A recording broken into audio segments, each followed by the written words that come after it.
Guerre en Ukraine, l'Ukraine doit gagner pour empêcher les chars russes d'aller à Varsovie ou Prague, prévient Zelensky.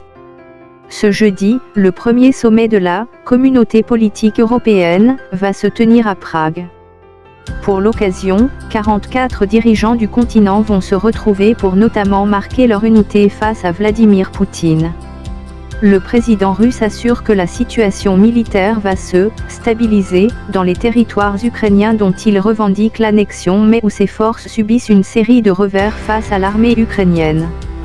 Les troupes de Kiev poursuivent leur contre-offensive, revendiquant de nouveaux gains dans l'Est et le Sud.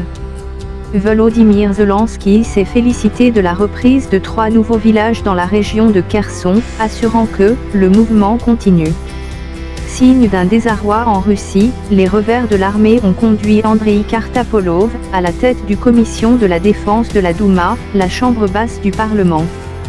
21h46, 2 Russes fuient vers l'Alaska et demandent asile aux États-Unis. 2 Russes sont arrivés par la mer en Alaska mardi et réclament l'asile aux États-Unis, ont confirmé jeudi plusieurs responsables de cette région arctique toute proche de la Russie. Quelques semaines, le cas de ces 2 Russes est examiné, conformément intérieur.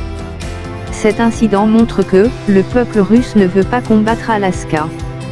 20h42, Zelensky presse l'AEA à condamner l'appropriation de la centrale de Zaporojie par Moscou.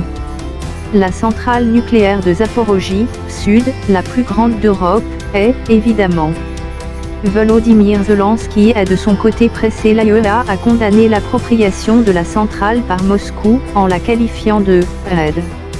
Nous avons attendu une déclaration forte de l'AEA. La société attend vraiment cette condamnation.